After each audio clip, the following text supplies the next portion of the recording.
I was sitting at my kitchen table when the pain started. Not the usual ache in my knees or the stiffness in my back that comes with being 72.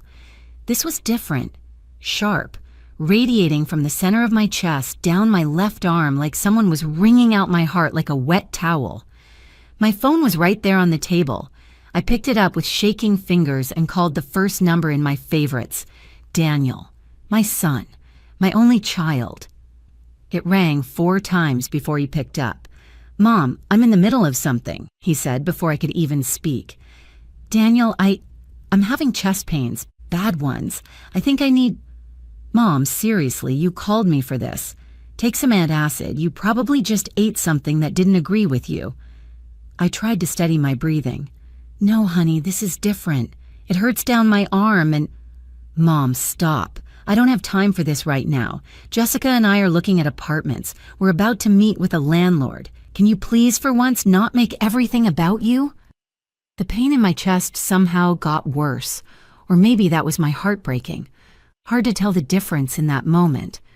"You just thought you'd interrupt my day with another one of your episodes. Remember last month when you were convinced you had food poisoning and it was just indigestion? Or the time before that when you thought you were having a stroke, but it was a migraine? Daniel, please. Mom, I love you, but you need to stop bothering me every time you have a little ache or pain. You're fine. You're always fine. Now I really have to go. Take some Tums and lie down." The line went dead. I sat there, phone still pressed to my ear, listening to the silence. The pain hadn't stopped. If anything, it was getting worse. Tightness spreading across my entire chest now. Sweat beading on my forehead despite the air conditioning humming away. I looked at my phone again. I could call 911. That's what you're supposed to do, right? But Daniel's words echoed in my head. "Another one of your episodes. You're always fine." Was I overreacting? Was this just indigestion? Then another wave of pain hit and I couldn't catch my breath. I grabbed my purse and my keys. My hand was shaking so badly it took 3 tries to get the key in the ignition. The drive to St. Mary's Hospital was only 12 minutes, but it felt like an hour. Every traffic light seemed to take forever. I kept one hand on the wheel and one pressed against my chest, as if I could somehow hold my heart together through sheer will.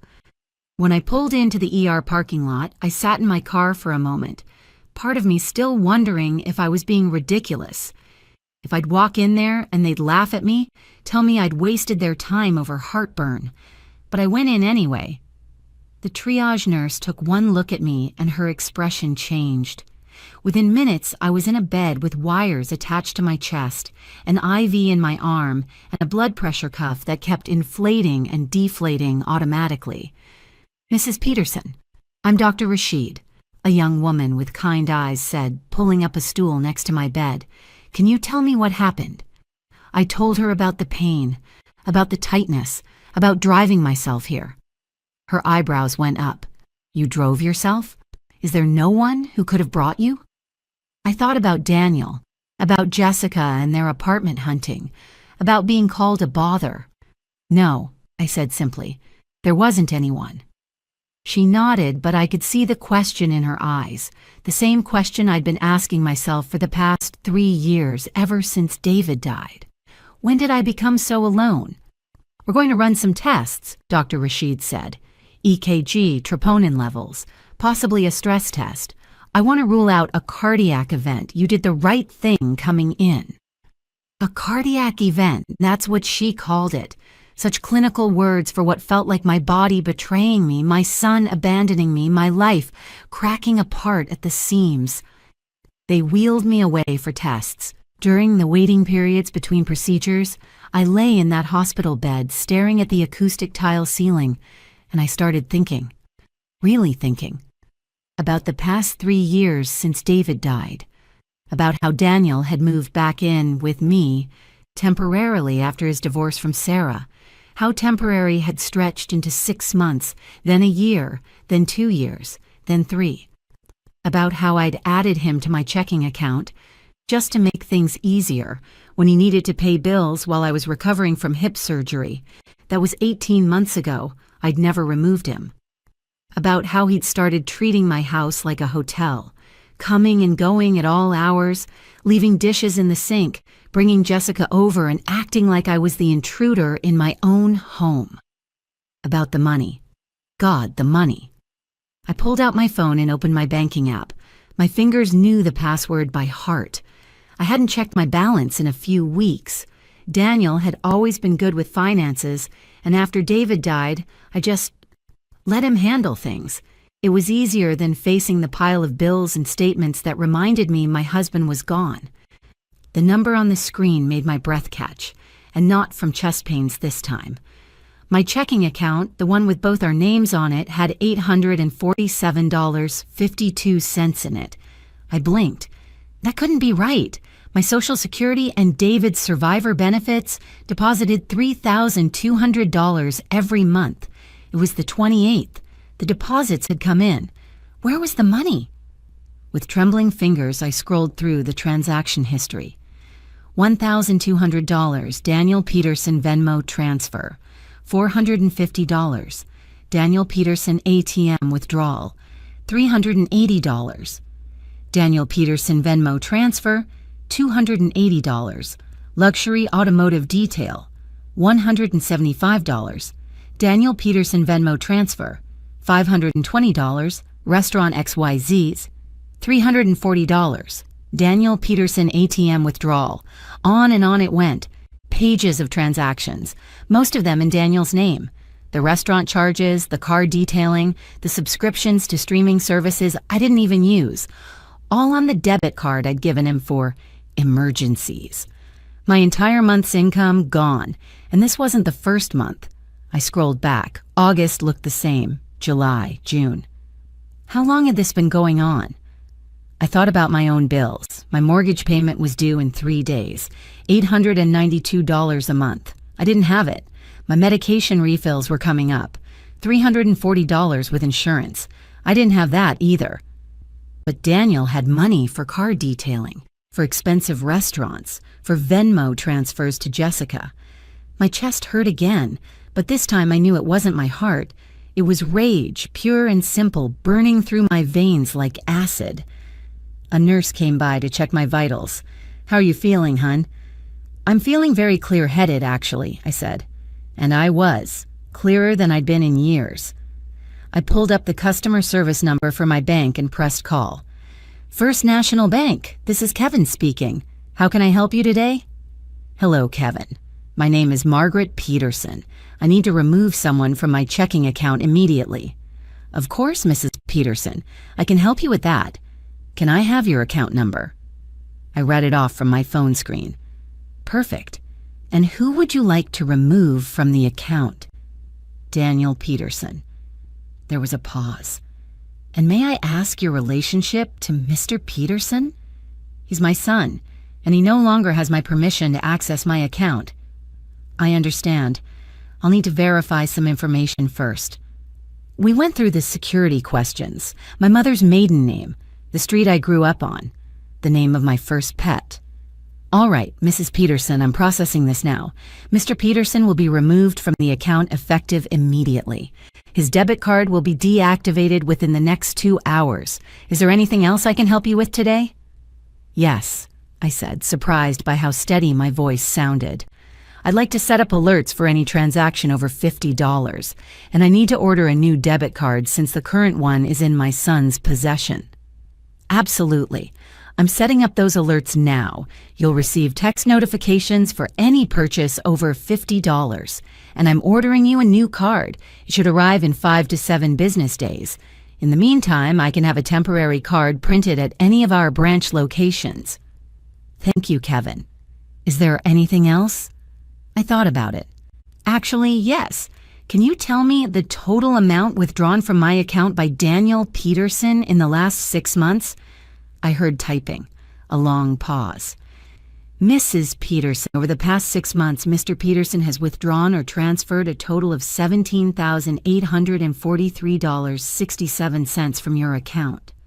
The number hit me like a physical blow. Almost $18,000.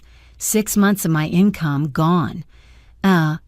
Thank you," I managed to say. That's all I needed to know. I hung up and lay back against the pillows. My hands weren't shaking anymore. The chest pain had subsided to a dull ache. They'd given me something for it, I think. But my mind was racing, calculating. $17,843.67 in 6 months. That was almost $3,000 a month. On top of living in my house, rent-free, eating my food, using my utilities, while I sat at home, rationing my medication because I thought I couldn't afford the full prescriptions. Dr. Rashid came back an hour later with results. Good news, Mrs. Peterson. Your EKG shows some irregularities, but we've ruled out a heart attack. Your troponin levels are slightly elevated, which indicates your heart was under stress. What you experienced was likely unstable angina, essentially a warning sign.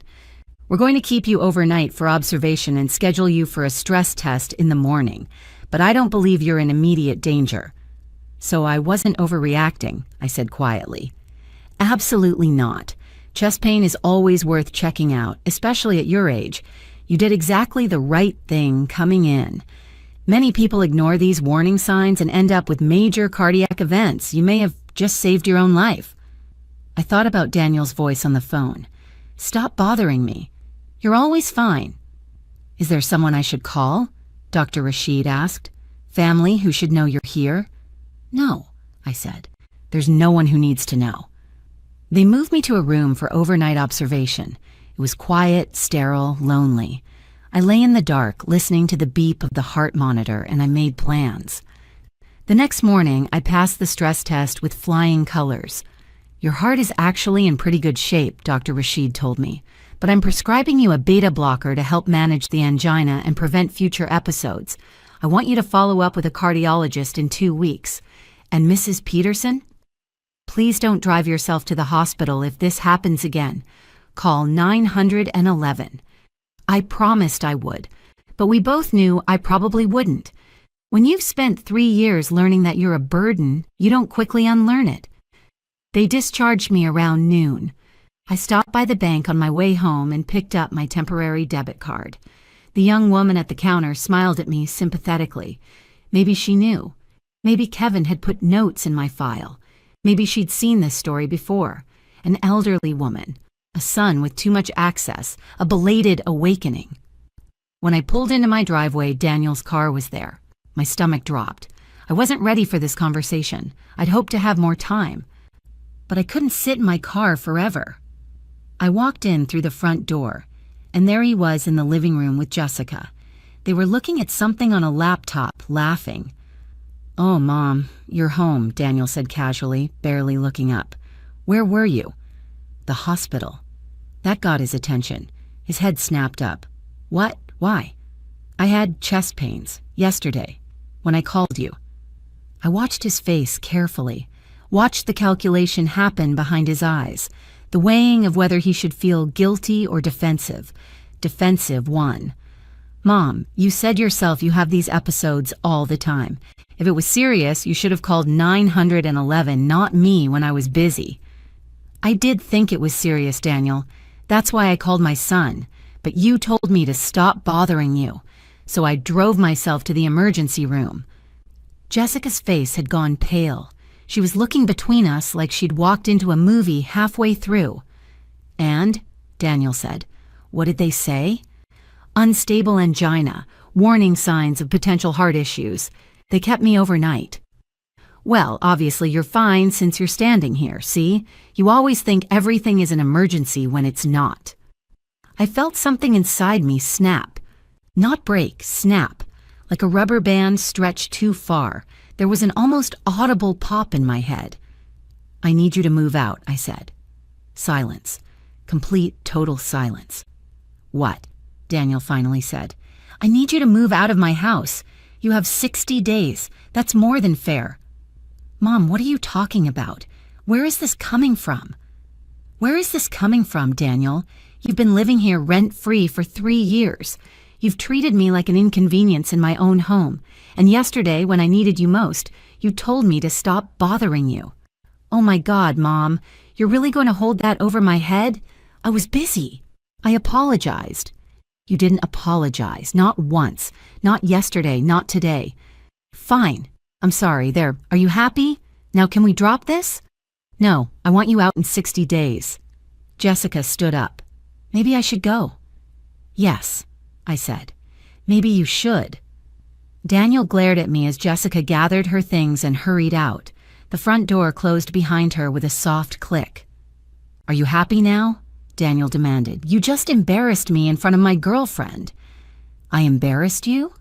Daniel, do you know what I discovered while I was lying in that hospital bed? What, Mom? What did you discover?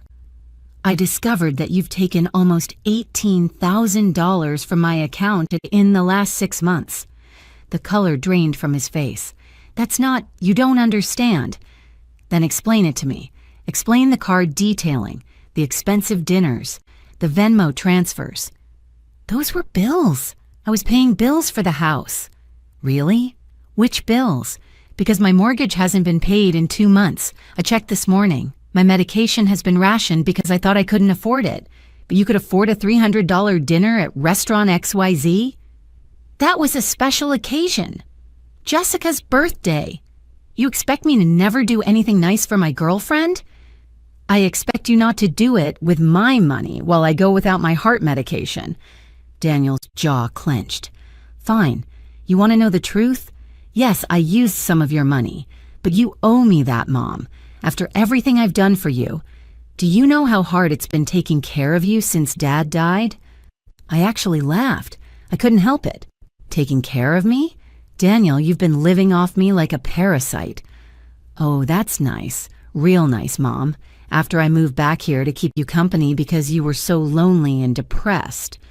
You moved back here because Sarah kicked you out and you had nowhere else to go. And I've been managing your finances because you clearly can't handle it yourself. You've been stealing from me. It's not stealing if it's family. That money would have just sat in your account anyway. What else were you going to do with it? You don't go anywhere. You don't do anything. Why? Because I couldn't afford to. Because you took everything I had. We stood there, facing each other across the living room. My son, my only child, the baby I'd rocked to sleep, the toddler I'd taught to ride a bike, the teenager I'd stayed up late worrying about. When had he become this stranger? I removed you from my bank account, I said quietly. Yesterday while I was in the hospital. His expression changed. You... What? I called the bank and had you removed. Your debit card won't work anymore. For a moment, he just stared at me. Then, Mom, you can't do that. I have rent due tomorrow. Jessica and I are putting down a deposit on an apartment. I need that money. Then I suggest you use your own money. I don't have any other money. Everything I have is in that account. Everything you have was my money that you stole. It wasn't stealing. We had a joint account. That means the money belongs to both of us. No, Daniel. It means you had access to help me when I needed it, not to drain my life savings while I go without medication. His face was red now, veins standing out on his forehead. You know what, Mom? Fine. I'll move out, but don't come crying to me when you can't figure out how to pay your bills or balance your checkbook or any of the 1,000 other things I've been doing for you. The only thing you've been doing is taking, and I'm done being taken from. He grabbed his jacket from the back of the couch. I can't believe you're doing this over a misunderstanding about your stupid chest pains. This isn't about the chest pains, Daniel. This is about 3 years of being used, of being dismissed, of being treated like an ATM machine instead of your mother. Whatever. I'm going to Jessica's. I'll come back for my stuff later. He stormed toward the door, then turned back. You're going to regret this, you know.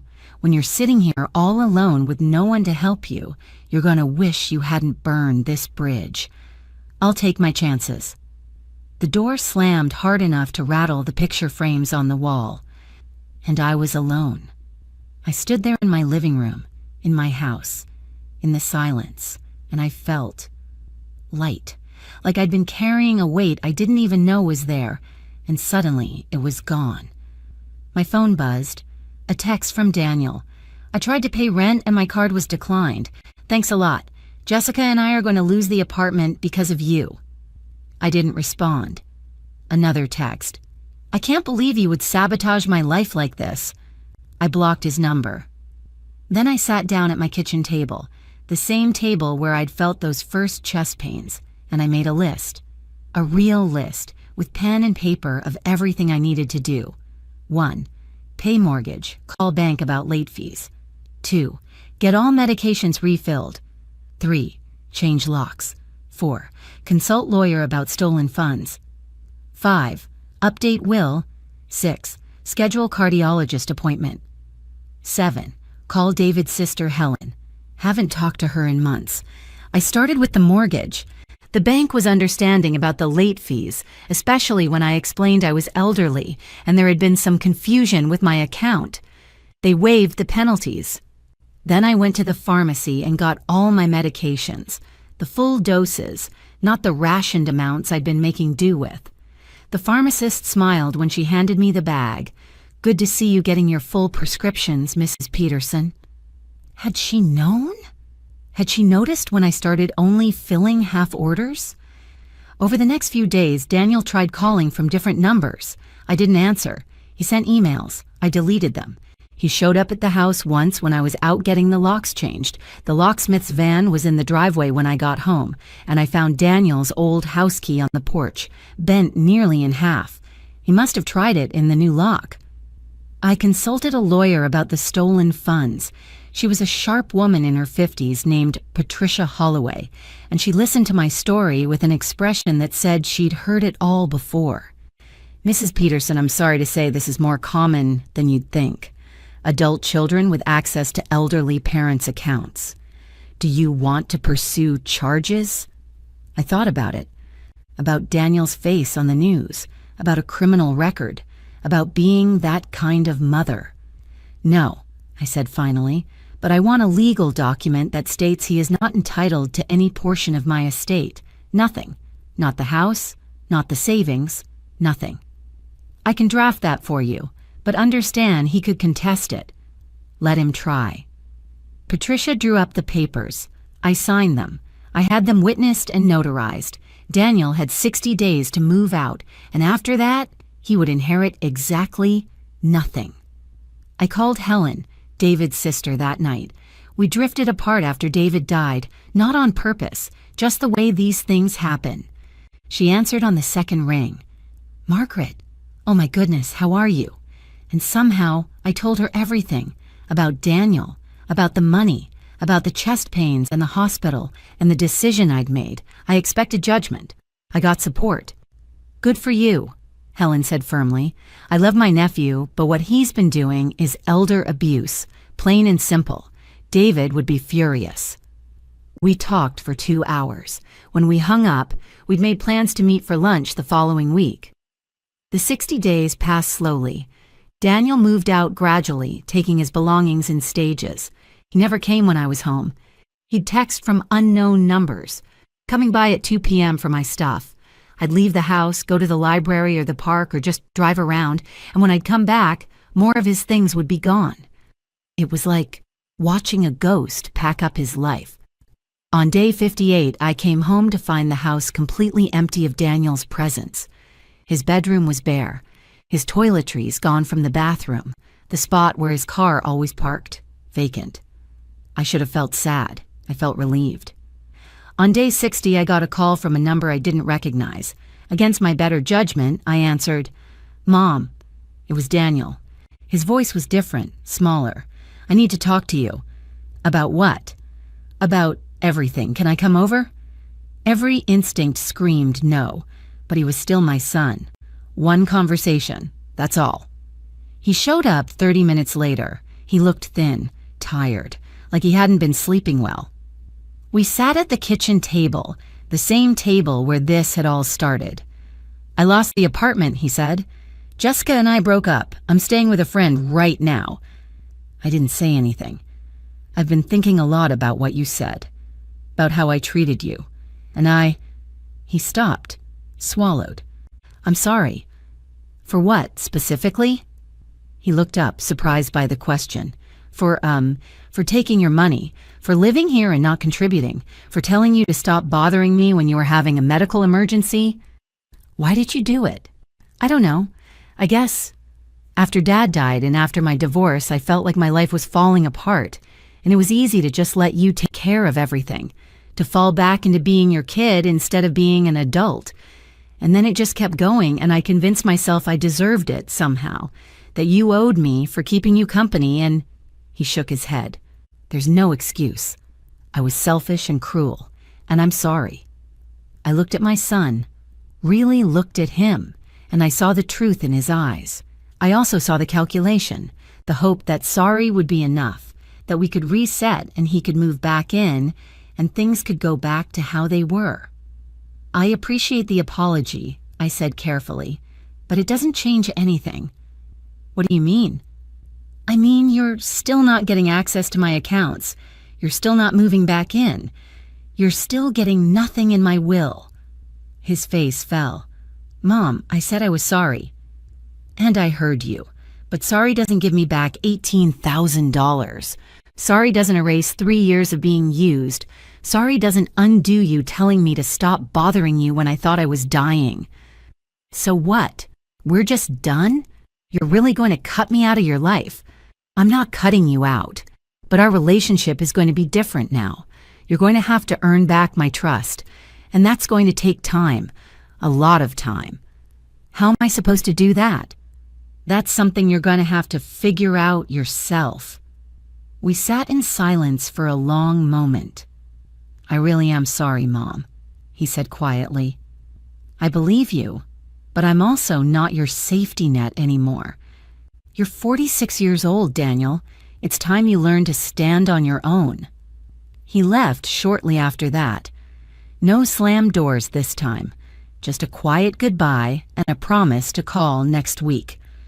I don't know if he will. I don't know if we'll ever have a real relationship again. I don't know if he's genuinely sorry or just sorry he got caught. But I know this. I did the right thing. It's been 3 months now since that day I drove myself to the hospital. My heart is stable, my medications are managed, my bills are paid. Helen and I have lunch every Thursday. I've even joined a book club at the library. And when I look at my bank account and see that money sitting there, my money, I feel something I haven't felt in years. I feel free. Someone asked me last week if I regret what I did, if I wish I'd handled things differently. I told them the truth. The only thing I regret is not doing it sooner. Because here's what I've learned. It's never too late to stop letting people take from you. It's never too late to reclaim your life. And it's never too late to remember that you matter. Even if you're 72 years old, lying in a hospital bed with chest pains, and your son has just told you to stop bothering him. Especially then. That's when you pick up the phone and take your power back.